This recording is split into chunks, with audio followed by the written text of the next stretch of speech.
At dahil palabas na ng gate, sana wag abutan ng malakas na ulan para hindi tayo traffic guys. Kasi pag lumakas ito, doon na naman natin malaman nung gaano ka traffic na naman pag umuwi si kabiyahe mamaya. Basa na naman. Uy, may truck na malaking truck. Hala. Ito talagang work natin araw-araw guys. Kaya naglilibot tayo dito sa mga kalye dito sa may Parañaque, BGC at ano pang kalye tayong inaapakan pag meron tayong pupuntahan. Kaso nga lang, pag inabot ka ng ulan, aabutin ka ng siyam-siyam. Kahit hindi ka lang talaga aabutin ng siyam-siyam. Mag-aabutin ka na ng 10 pa.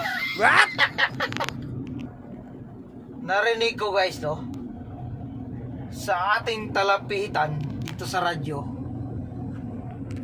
maghanda daw tayo ng go bag.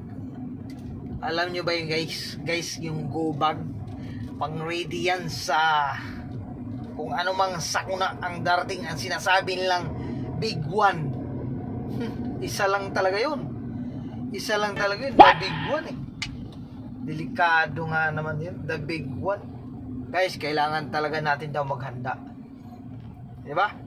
Huwag nating baliwalain 'yun kasi nga di natin alam kung anong oras, anong minuto or anong segundo siya darating guys. Kaya dapat tayo ay ready.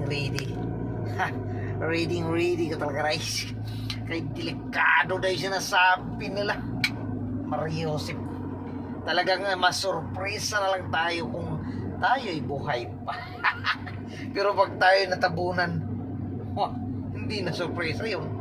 Hindi mo na alam eh. O diba? Kaya pag ready talaga. Ayan, nagbabiyahe na naman ako dito sa C5 Link. Ang free toll pa to ngayon guys, free toll. Ayan o, medyo nag-start na talaga ang labo. Nandito sa C5 Link, lumabo-labo na talaga ang kalangitan. Wala na siyaring araw, nagtago na. Andito tayo sa gilid ng airport.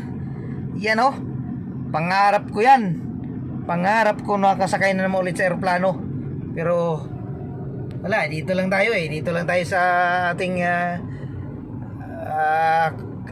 ginagamit na sasakyan eh. Ayan o.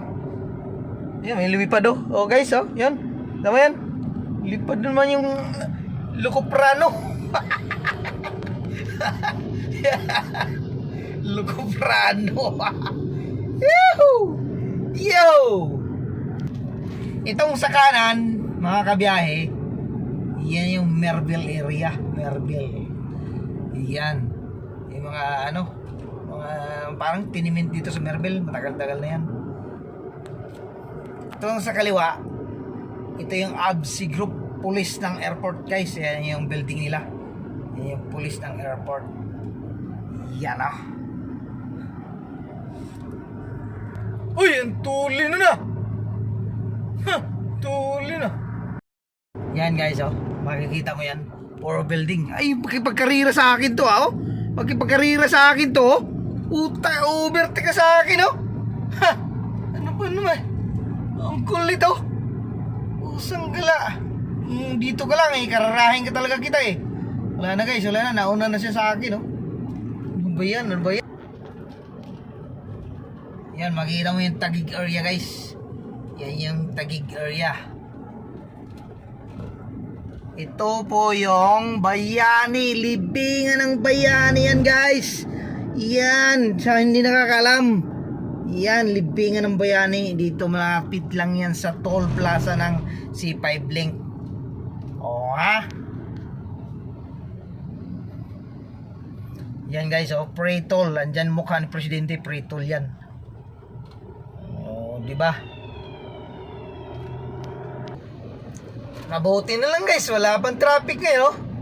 Tuloy-tuloy yung takbo dito sa C5, mabuti na laing.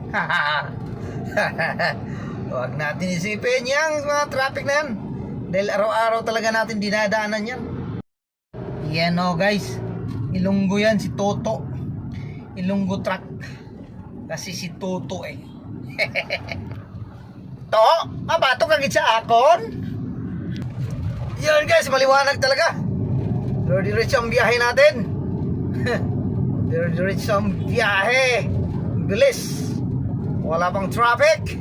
Mabuti na laing nawala si traffic at wala pa kasing ulan. Yun lang ang kalaban sa araw-araw natin dinadaanan. On the go, BGC na. Nandito na tayo sa 101 Hotel Manila, Fort Bonifacio pala. Sa kaliwa ay ang Aura. Sa kanan, 101 Hotel Fort Boni. Ayun yung Aura guys. Yun oh. Nakita nyo rin yan guys oh. Yung BGC Taguig area guys oh. Yan oh. Yan yung Taguig area guys oh. Yan. Yung bundok doon sa dulo guys na mataas, yun yung ano, yung Mount Makiling, kita pa rin dito, you know. Yun mga kababayan natin, kailangan tayo maghanda na ng panangga ng ulan kasi nagbabadya na ang pag-ulan, pagkulog, pagkidlat dito sa Kamaynilaan guys. Kaya ngayon, hapon na to, makikita mo talaga niyang dumilim na.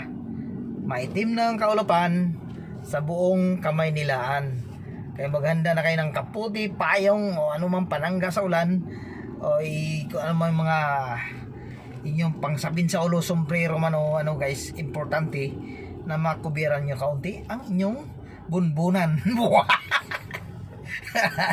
Lalo na pag wala ng alam mo na nakalbo na ang mga kabundukan, kailangan natin tabunan. Sabi ni Nats, lookuhan, ang buhay ay isa lang, kaya panatiling matibay, matatag ang nag-uulat. Si Nats Luglugan, ang buhay ay wither lang.